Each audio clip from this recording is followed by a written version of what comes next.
39వ కీర్తన మరి ఇక్కడ 4వ వచనం చూస్తే వారిని యెహోవా నా అంతం ఎట్టున్నది, నా దినములో ప్రయాణం ఎంత అయినది నాకు తెలుపుమో అంటాడు. దేవునికి స్తోత్రం, హల్లెలూయా. ఈ ఉదయకాల సమయంలో పరిశుద్ధాత్మ దేవుడు మాట్లాడుతున్నాడు. చిన్న ప్రార్థన. ప్రేమల తండ్రి, నీ పాదాలు పొందున్నారు. పరిశుద్ధాత్మ నువ్వు మాకు సహాయం చేయండి. క్రీస్తు పేరట వేడుకుంటున్నాం తండ్రి, ఆమేన్. ప్రియ సంగమా, క్రీస్తు పేరట శుభాభివందనాలు. 39వ కీర్తనలో మరి మొదటి వచనం అంటాడు, నా నాలుకతో పాపం చేయకున్నట్లు నా మార్గం జాగ్రత్తగా చూసుకుందును అంటాడు. చూడండి, ఈ రోజుల్లో మనము నోరు, మన తలంపులు, మన పద్ధతులు, మన చూపులు, మన నాలుకలు ఏ విధంగా ఉన్నాయి, ఏ తలంపులు కలిగి ఉన్నాయి అంటాడు కదా. దావీదు అంటాడు, నా నాలుకతో పాపం చేయకున్నట్లు నా మార్గము జాగ్రత్తగా చూసుకుందును అంటాడు కదా. ఎంత గొప్ప దేవుడు. పరిశుద్ధాత్మ 119 కీర్తనలు అంటాడు, మరి ఏమంటాడు, యెహోవా ధర్మశాస్త్రం అనుసరించి నిర్దోషం నడుచుకునేవాడు, ఆయన శాసనం కైకొనొచ్చు, హృదయపూర్వంగా ఆయనను వెతుకువారు ధనులు, వారు ఆయన మార్గం నడుచుకుని వారు ఏ పాపం చేయరు. నీ ఆజ్ఞలను జాగ్రత్తగా గైకొనని నీవు మాకు ఆజ్ఞాపించితివి కదా. నీ ఆజ్ఞలను లక్ష్యం చేయనప్పుడు నాకు అవమానమే కలగదు. ఎందుకంటే నా నాలుకతో పాపము చేయలేదు, పాపము చేయకున్నట్లు నీ వాక్యము నన్ను బ్రతికించింది అంటాడు దావీదు భక్తుడు. అంటే ఆజ్ఞల వెంట ఆజ్ఞలంట ఆయన మాటంట నడిచాడు. అందుగురించే నా నాలుకతో పాపము చేయకుండానట్లు నా మార్గమును జాగ్రత్తగా చూసుకుందును అంటాడు కదా. అందుగురించే నీ వాక్యమే నన్ను 119వ కీర్తనలో చూస్తే మరి ఆ వాక్యమే నన్ను బ్రతికించాను అంటాడు. నీ వాక్యము నన్ను బ్రతికించాను. ఇక్కడేమో తెలుసా, మరి ఇక్కడ 7వ వచనం, నీతి గల నీ న్యాయ విధులు నేను నేర్చుకున్నప్పుడు యథార్థను హృదయం నీకు కృతజ్ఞతలు చెల్లించేదను, నీ కట్టన నేను గైకొదును, నన్ను బొత్తిగా వినాడకము అంటాడు. ఎవరు? దావీదు భక్తుడు కదా. నీ ఆజ్ఞను జాగ్రత్తగా గైకొన వల్లనే నీవు మాకు ఆజ్ఞాపించినావు.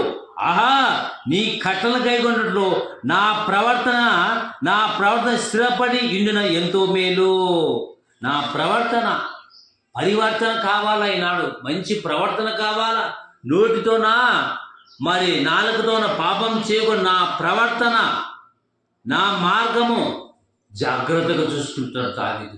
మన ప్రవర్తన, మన జీవితము, మనం చేసే పనులు ఎలాగున్నాయి, ఎన్ని నాలుగుతో మాట్లాడుతున్నాం చూడండి పిల్లరా. ఆయన చూస్తున్న దేవుడు కాబట్టి మరి ఆయన అంటాడు, నా నోటికి చిక్కం ఉంచుకొందుననుకొంటిని అంటాడు దావీదు భక్తుడు. నాలుగుతో ఎన్ని మాటలు మాట్లాడుతున్నాం.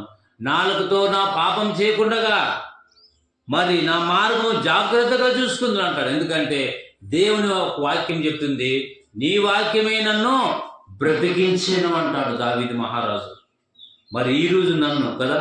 కానీ అబ్రహాం ఉన్నాడు, ఇస్సాకు, ఎంతో మంది ప్రవక్తలు ఉన్నారు. కానీ కొత్త నిబంధన యేసు ప్రభు ద్వారానే పరలోక రాజ్యం. మోషే ఉన్నారు, వాళ్ళు ఏం చేయలేము, వాళ్ళ ద్వారా మనకి మోక్షం లేదు. ఎంతోమంది ప్రవక్తలు ఉన్నారు. కానీ యేసు ప్రభు యోహాను 14:6 చూస్తే యేసు చెప్పేది, నేనే మార్గము, సత్యము, జీవము, నా ద్వారా తప్ప ఎవడు తండ్రి యొద్దకు రాడు అంటాడు. యేసు ప్రభు అడిగిన మాట. ఈ మిల్కి కానీ ప్రజలు కొట్టే కాదు చెప్పేది, ప్రపంచానికి చెప్తుంది బైబిల్ పిల్లరా. అందుగురించే భక్తిహీనులు నా ఎదురు ఉన్నప్పుడు నా నోటికి చిక్క ముంచుకుంది కదా. భక్తిహీనులు అంటే బుద్ధి లేని వారు నా ఎదురు ఉన్నప్పుడు నా నోటికి చిక్క ఉంచుకొందునని అంటుంది. అందుగురించే పిల్లరా, యెహోవా మరి 4వ వచనం చూస్తే నా అంతం ఎట్లుంది అంటాడు కదా. అంటే అంతం గురించి అంటాడు. నేను ఎక్కడ చేరిపోతానో దేవుని వాక్యం చెప్తుంది కదా. యెహోవా నా అంతం ఎట్లున్నది నాకు తెలుపుమయ్యా, నా దినములు ప్రయాణం ఎంతైనది నాకు తెలుపము, నా ఆయుష్ ఎంత అల్పమైన నాకు తెలుపుకోరుచున్నాము. నా దినములు పరిణామములు బెత్తడంతగా చేసినావా తండ్రి అని దావీదు భక్తులు దేవుణ్ణి గణపరుస్తున్నాడు. దేవుణ్ణి ఎంతగానో ఆయన్ని కొనియాడుతూ ఆయన్ని స్తుతిస్తున్నాడు. ఈ లోకంలో మనం బతుకుతుందామంటే ఆయన కృపను బట్టి, ఆయన యొక్క ఘనమైన నామాన్ని బట్టి, ఆయన ఉన్నతమైన నామాన్ని బట్టి మనం ఎంతగానో కీర్తించే భాగ్యం ఇచ్చాడు. ఘనపరిచే భాగ్యం ఇచ్చాడు కదా. ఇక్కడ 5వ వచనము, నా దినములు పరిమాణంతం నువ్వు బెత్తడంతగా చేసినావు కదా. బెత్తడంతగా చేసినాడు అంటాడు భక్తుడైన దావీదు. చూడండి కదా, బెత్తడంతేమి, నీవు బెత్తడంతగా చేసినావు అంటాడు. నా యొక్క అంతం ఎత్తుంది అంటాడు. అంతం అంటే ఏమి? మరణం కదా. ప్రసంగి గ్రంథం 5వ అధ్యాయంలో చూస్తే మరి ఏమంటాడంటే, ప్రసంగి గ్రంథము 5వ అధ్యాయంలో చూస్తే మరి ఇక్కడ మంచి మాట రాయించాడు. ఏమంటే ఒకసారి ఇక్కడ మంచి మాట మరి ఇక్కడ జ్ఞానుల మనస్సు ప్రలాపించు వారి ఇంటి మీద ఉండును, అయితే బుద్ధిహీన తలంపులు సంతోషించు వారికి మధ్య నుండును. బుద్ధిహీనులు పాడు వినట కంటే జ్ఞానులు గద్దింపు వినటం శ్రేష్టము అంటాడు ఇక్కడ. అందు గురించి పిల్లరా మరి ఇంకో మాట కనబడుతుంది. ఏముందంటే మరి 5వ అధ్యాయము మరి ఇక్కడ అధిక స్వప్నములు మాటలు నిష్ప్రయోజనములు, నీ మట్టుకు నీవు దేవుని యందు భయభక్తులు కలిగి ఉండాలంటాడు. అధికమైన స్వప్నములు మాటలు నిష్ప్రయోజనములు, కదా. ఆరంభించుట కంటే మరి అంతం చాలా గొప్పది అంటాడు పిల్లరా. భూమి మీద మనం బ్రతుకుతున్నామంటే దేవుని కృప. అందుగురించే ప్రసంగి గ్రంథకర్త మరి 6వ అధ్యాయంలో చూస్తే మరి ఇక్కడ ఒక మంచి మాట కనబడుతుంది. ఏమని కనబడుతుందంటే మరి సుగంధ తైలము కంటే మంచి పేరు ఒకని జన్మదినం కంటే మరణదినం మేలంట కదా. మరణదినం మేలంట. జన్మదినం అంటే జన్మని ఎంతోమంది పుడతారు కానీ చనిపోయే రోజులకు వచ్చే లోపల రకరకాల చచ్చిపోతుంటారు. ఒకటి రైలు కింద చచ్చిపోతారు, మందు తాగి వస్తారు, యాక్సిడెంట్లో చచ్చిపోతారు, హాస్పిటల్ రకరకాలుగా చనిపోతుంటారు. అందుగురించే రకరకాల మనిషికి మరణం ముగింపు కాదు, మరో జీవితం కాదు. రకరకాలుగా రోగాల ద్వారా భక్తులకు వస్తాయి, లోక సంబంధం. అందుగురించే మరి ఇక్కడ మరణదినము కంటే అంటే జన్మదినము కంటే మరణదినము మీరంట కదా. కాబట్టి ఆరంభం అంటే మరి ప్రారంభం కంటే ఆరంభం అంటే ముగింపు మనిషికి. అందుగురించి పౌలు ఒక మాట అంటాడు. ఏమంటాడు తెలుసా? నేను మరణం వరకు నమ్మకంగా నిలబడిన అంటాడు. దేవునికి స్తోత్రం. ఎంత గొప్ప మహానీయుడండి కదా. కాబట్టి నేను ఎక్కడ నిలిపోను, మరణం వరకు నమ్మకంగా నిలిపోదని ఆయన చుట్టూ. మరణం వరకు నమ్మకంగా నిలబడాల విశ్వాసం మనం కూడా. ప్రియమైన సంగమా, దేవుడే చెప్తున్నాడు. ఏమంటున్నాడు దావీదు? దేవా యెహోవా, నా అంతం ఎట్లుంది? అంతం అంటే ఏం తెలుసా? ఎండ్ అంటారు కదా. ఎండ్ అంటే ముగింపు. మన జీవితము ఎక్కడ ఏమైనా అయిపోతాం. మన జీవితాలు ఎలా ఉన్నాయి? ఈరోజు ఈ సమయం చూసి ఈరోజు ఈ దినాన్ని చూడలేక ఎంతోమంది నిన్న మొన్న ఊగినే బండి మీద పోయి ఊగినే కింద కొట్టుకొని అది ఒక్క గంటలోనే స్పాట్లోనే చనిపోయినాడు. పోయిన వారంలో. అవి చాలా బాధాకరం. ఎందుకంటే రేపేమి సంభవించినో మీకు తెలియదు. మీ జీవం ఏ పాటిది? మీరు కొంతసేపు కనపడి అందులో మాయమయ్యి ఆవిరి వంటి వారి అంటాడు యాకోబు భక్తుని ద్వారా. ఈ భూమి మీద మనం బతుకుతున్నామంటే పిల్లరా దేవుని కృప. అందుగురించే మనం ఎలా బతకాలా? దేవుని కొరకు బతకాలా. ఎఫెసీయులకు రాసిన పత్రిక 5వ అధ్యాయం 15వ వచనం చూస్తే, దినములు చెడ్డవు కనుక మీరు సమయం పోనీయక సద్వినియోగం చేసుకోవచ్చు, అజ్ఞానులే కాక జ్ఞానులే నడుచుకుని జాగ్రత్త చూసుకోండి. ఇందు నిమిత్తమే మీరు అవివేకులు కాక ప్రభు యొక్క చిత్తమును గ్రహించండి. మరియు మద్యముతో మత్తులైందకుడి, దానిలో దుర్వ్యాపారం కలదు. అయితే ఆత్మపూర్ణులైండండి. ఒకరితోనూ కీర్తనతోనూ సంగీతంతోనూ ఆత్మ సంబంధమైన పాటలను హెచ్చరించుకో. ప్రభు మీ హృదయంలో ప్రభుని గురించి పాడుడి, కీర్తించుడి అంటాడు కదా. కాబట్టి దినాలన్నీ చెడ్డవి. ఏ టైంకి ఏమి జరిగినో తెలియదు. ఎప్పుడు ఏమొస్తుందో మరణము, ఎప్పుడు ఏ రూపంగా వస్తుందో తెలియదు. కాబట్టి మనము దేవుడి యొక్క వాక్యము నమ్మిన వారము విశ్వాసులు. ఎన్నో సమస్యలు ఉంటాయి, బాధలు ఉంటాయి, కానీ దేవుని కొరకు మన జీవితం జీవించాలా, దేవుని రాజ్యం కొరకు బతకాలా. ఈ యొక్క అంతం గురించి చెప్తున్నాడు కదా. అంతం, ఓ దేవా నా అంతం ఎట్టుందయ్యా, నా దినములు నా ప్రయాణం ఎంతైందయ్యా నాకు తెలుపుమాయా తండ్రి అని దావీదు దేవుణ్ణి అడుగుతున్నాడు కదా. ఆ 4వ వచనంలో నా దినములు అంటే ఏమి చెప్పండి, ఈ దినములు అని చెప్పండి. 90 కీర్తన 10వ వచనంలో మనిషి దినముల గురించి రాపించారు. 90 కీర్తన 10వ వచనం చూస్తే మన బతుకులు ఎంతకాలం బతుకోవచ్చు అని ముందే బైబిల్లో భవిష్యత్తును ఎరిగిన బైబిల్ అంటే భవిష్యత్తును ఎరిగిన బైబిల్ కదా. 90 కీర్తన మరి 10వ వచనం మా ఆవిష్కారం 70 సంవత్సరములు అధిక బలమైనది 80 అయిన వాటి వైభవం ఆయాసమే. బా ఎంత మంచి దేవుడు, ఎంత గొప్ప మంచి మాట రాయించాడు 70. అందు గురించే మరి ఈ భూమి మీద 60-70 ఏంటంటే అల్లాడిపోతాం. ఈ తినే తిండి పదార్థాలను బట్టి అంత విషయాన్ని తింటున్నాం. అయినప్పుడు కూడా దేవుడు మనకు ఆరోగ్యం ఇచ్చాడంటే దేవుని కృప, దేవునికి స్తోత్రం కలుగుగాక. అందు గురించి దేవుడు అంటాడు నా నాలుకతో పాపం చేయకున్నట్లు నా మార్గం జాగ్రత్తగా నేను చూసుకుందును, నీ వాక్యమే నన్ను బ్రతికించాను, నీ వాక్యమే నన్ను బ్రతికించాను అంటాడు దావీదు. అంత గురించి మాట్లాడు. అయ్యా నాకు తక్కువగా చేయొద్దు, ఎక్కువ చేయొద్దు, నాకు తగినంత ఆహారమే అంటాడు. ఒక నువ్వు ఎక్కువ ఇస్తే పక్కన పెడతానేమో, నువ్వు తక్కువ ఇస్తే ఏమో దోచుకుంటానేమన్నా, కాబట్టి నాకు తగినంత ఇవ్వదు. దేవుణ్ణి మరి ఈయన అడుగుతున్నాడు సొలొమోను మహారాజు.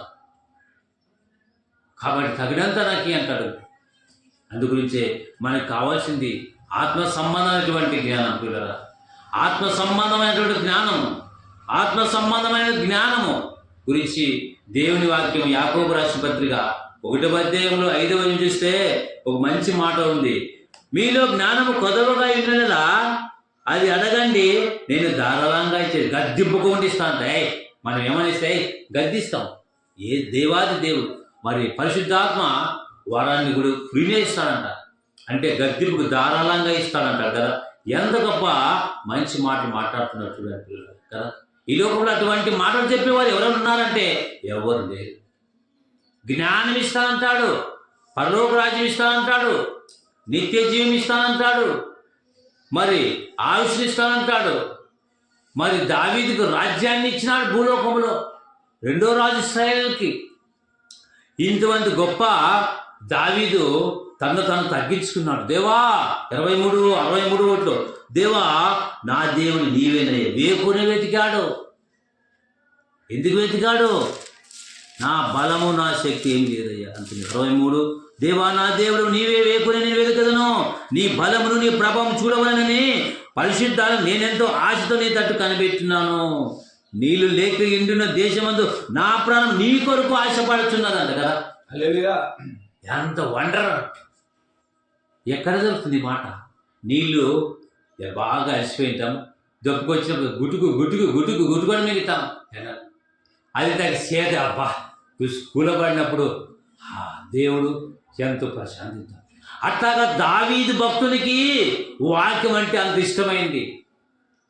తేనె కంటే మధురమైంది. అందుగురించే దేవుని గణపరిచే వారి విషయంలో అంత పరితాపం తట్టుకోలేక దేవుడు కొనియాడుతున్నాడు దావీదు.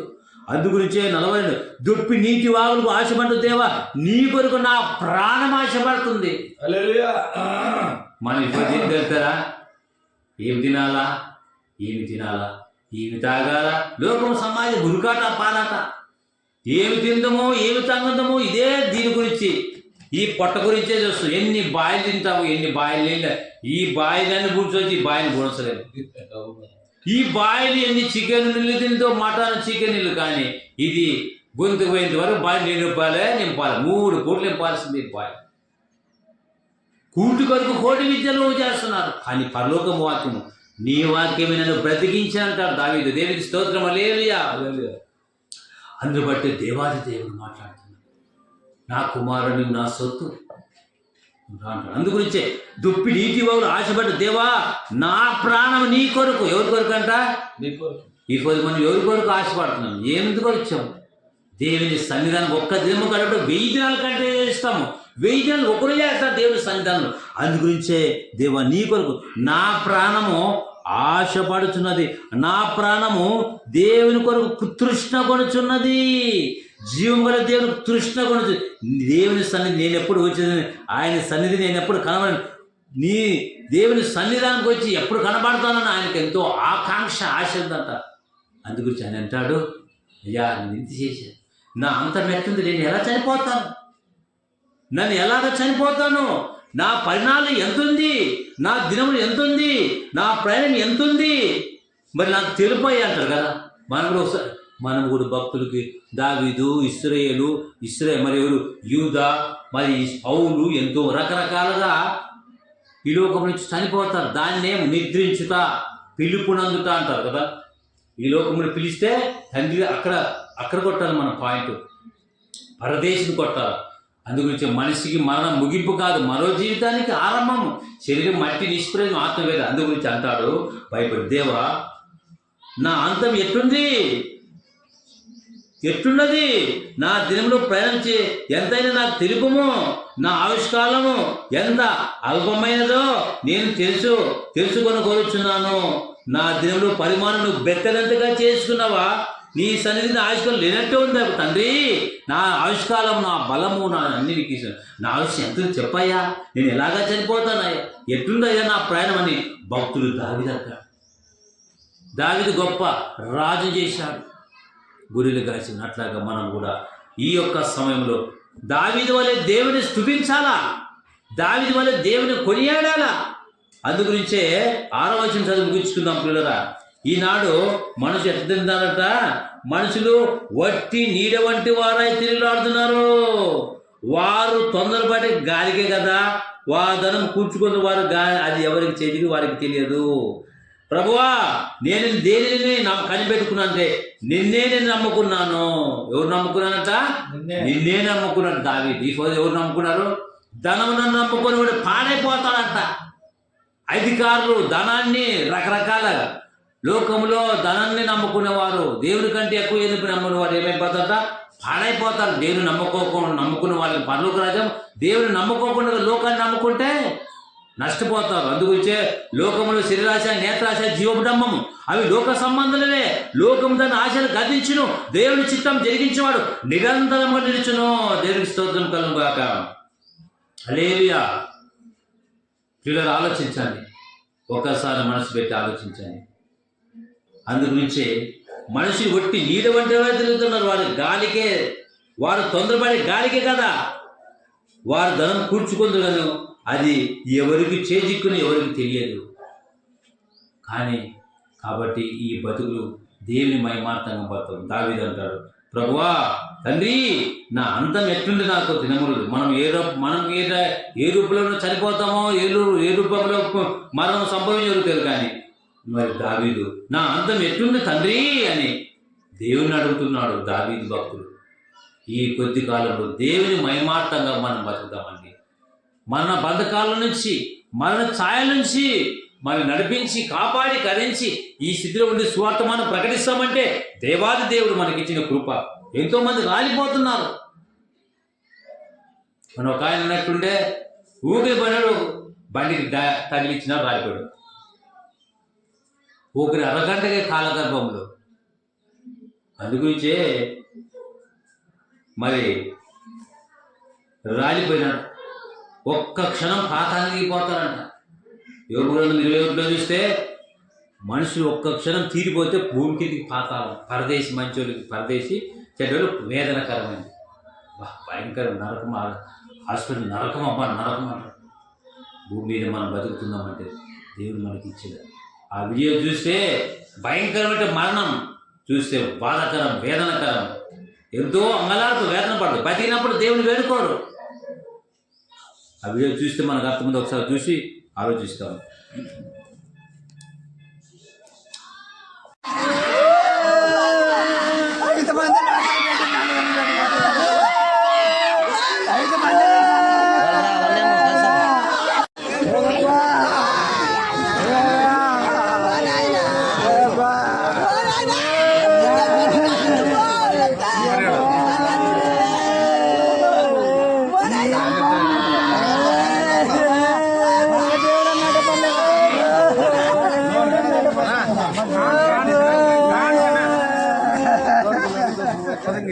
ఏం చేసిరా నాయనా, ఓ నాయనా ఎప్ప అనవద్దు. అన్న లక్కనే వాయిరా, అన్న లక్కనే వాయిరా తండ్రి. ఓ నాయనా ఓనైనా ఒక కొడుకు పుట్టినాక